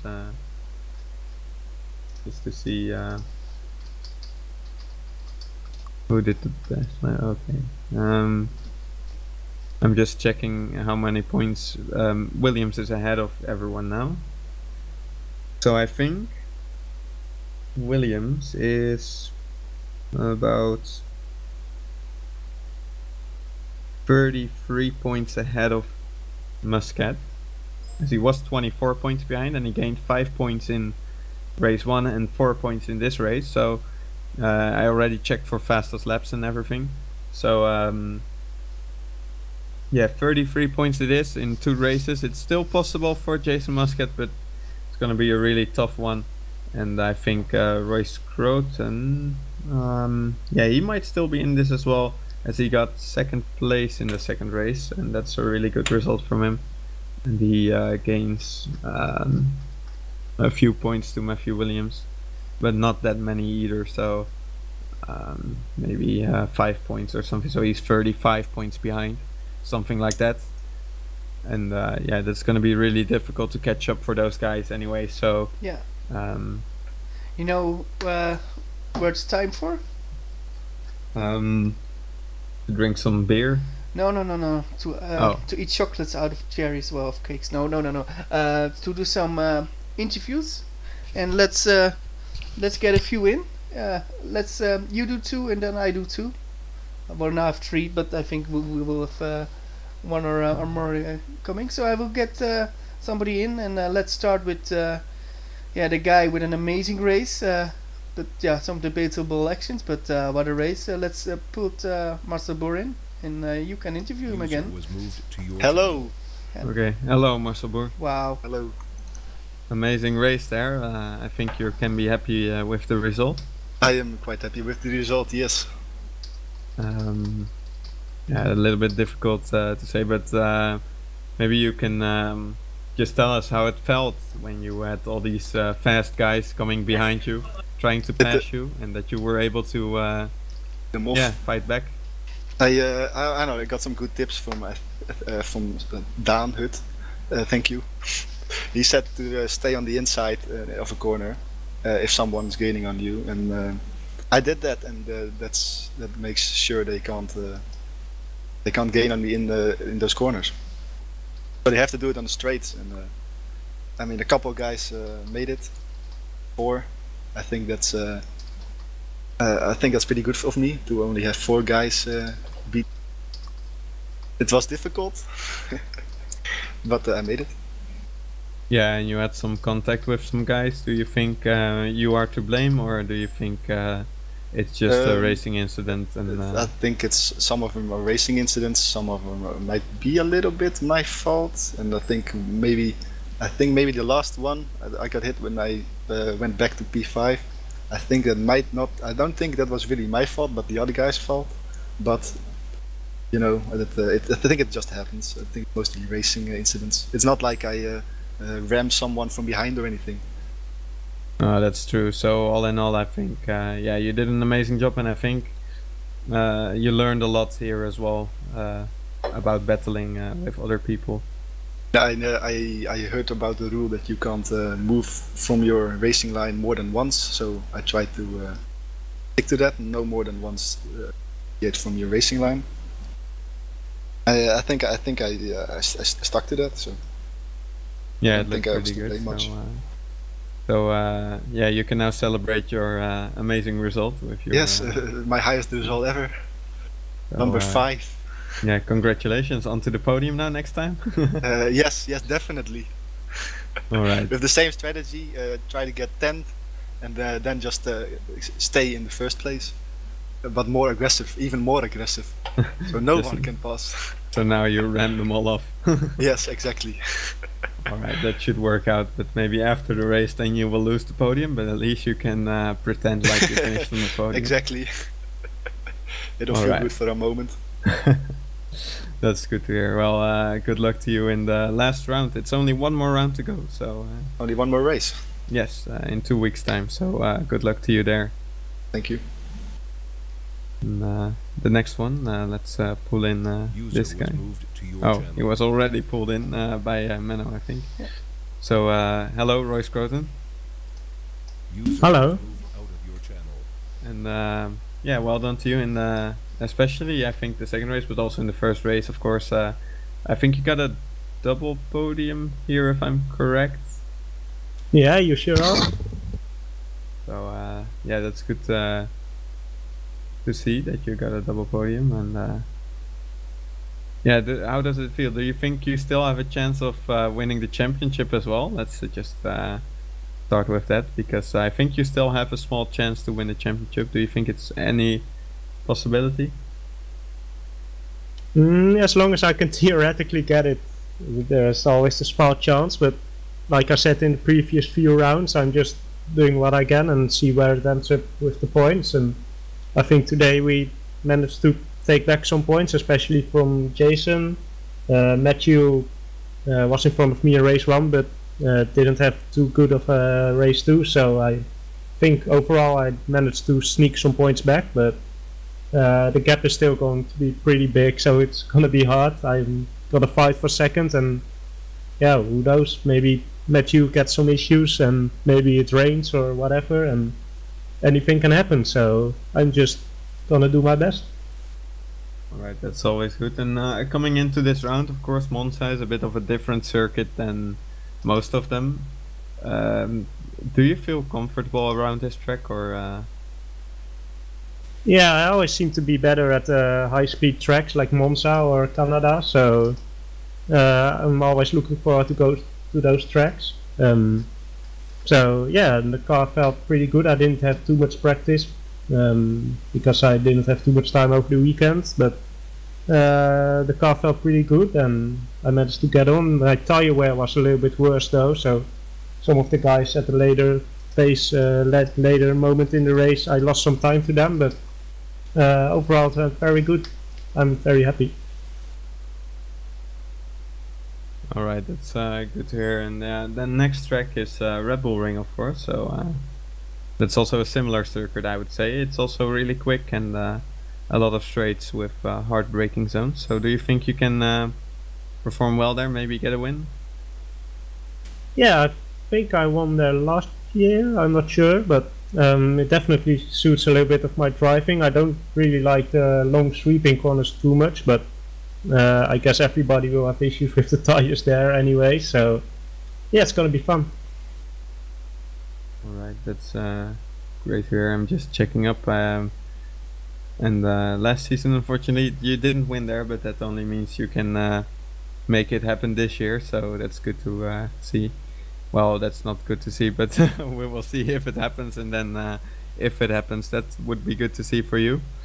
And yeah, like you said, of course, those long sweeping corners, they will be tough on the tires. It will be maybe a bit more difficult than here. I think the tire wear here was pretty low, and I think that also showed with your pit strategy in race 1 actually. So let's talk a little bit about that. So how did you get the idea to pit that early in race 1? I was behind them in the fight, and I didn't really want to fight them because I want to keep some pace over some gap to Jason and the guys behind there. So I just decided to pit because I was losing a lot of time. Should have maybe pitted a lap earlier, maybe, because in that lap before my pit I lost a lot of time behind them. Didn't have too much issues with the traffic, so that helped as well. And then I just managed to sneak by, but I knew that I didn't really have the pace, but I tried to defend, and yeah, it really worked. The fresh tires with the lower fuel, it always makes a little bit quicker. The last few rounds the undercut didn't really work, but here it worked again, maybe because they drove a little bit longer, like 2 laps or 3 laps, so that helps for sure with them fighting as well.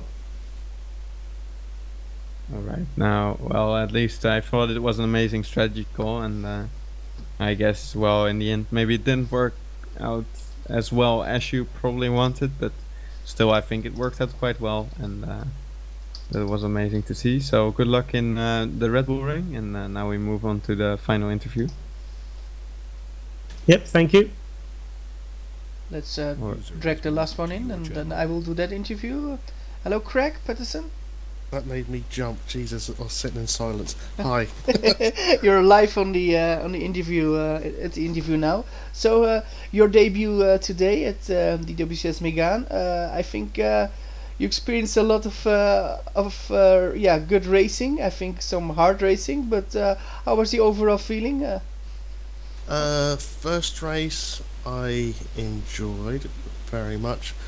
I don't think I put hardly any mistakes apart from just being caught up in other people's misfortunes, which cost me quite a lot. I think I was running at one point in 9th, then going around one corner, then you see a car parked in the middle of the road, you have nowhere to go but straight into the side of them, which, yeah, that hindered me quite a lot, but I'm happy with my recovery. Second race, for me, just went by too quickly. I was enjoying some nice battles, and the race was finished. But yeah, I enjoyed my first race there, and hopefully we'll be back for the final race on the 2nd of July. Yeah, so yeah, I think if I can translate it to you, I think you enjoyed it, but you think, I think with more training, with more feeling of the car, you can do even better. Yeah, that's only the 2nd time I've driven that car, yeah. So I'm sure I could find some more pace given the time. So I've got 2 weeks to work on it. So. Yeah. So the racing was pretty hard. I think you noticed that, and sometimes some people went a bit over, but overall I think everybody was fair with you. Yeah, near enough. There was one little incident, but other than that, yeah, I enjoyed it. It was hard, fair, but yeah, I give it as good as I can. So yeah, roll on next race. Yeah, so that's very good to hear, and great we heard from you as a new guy here at the Megane and at the league as well. So great to have heard from you, and hopefully we will hear from you in 2 weeks as well, but then even with better results. So thanks, Greg. Hopefully. Thank you very much. Yeah. And now we're going to end this broadcast. So Wopke, any final words? Yeah, Monza has always provided us with some crazy results, also some amazing battles. Yeah. And yeah, as always, that was amazing. And now the next race in 2 weeks is also going to be an amazing one. At the Red Bull Ring, I already discussed it with Roy Scruton shortly. And it's a similar circuit to this one, so we can expect the same as we expected here and as we saw here. So that should be a good one. Yeah, agreed. So yeah, one more round, and let's see what it will bring. And I think it will bring a lot of good racing, and hopefully with more than 20 guys as well, because I actually enjoyed racing today. But of course, today always was going to be a slipstream battle, and great results. Of course, race 1 we had an epic duel between Aaron Jadowski and Matthew Williams, who are actually quite angry on each other now. But yeah, that's of course also what racing brings. Only one can win, and where somebody is winning, somebody is needs to be second, and they both have quite big sim racing egos. So they're one is not happy and the other is happy. So let's see what happens on that. But the battle itself was quite fair and quite amazing. So it was good to see. And race 2 was very good as well. And to have some inspired drives and having Adrian Faber as a winner, that's great to see. I think you saw that new guys aren't there yet, but some are so talented, and to see Faber win, I think that's quite special also for the league, and very good. So that was my final word. So we will be there in 2 weeks time for the next race, and of course next week we will have the WCS GP. So for now I want to say bye bye for now, and speak each other very soon. Bye bye. Bye. Bye.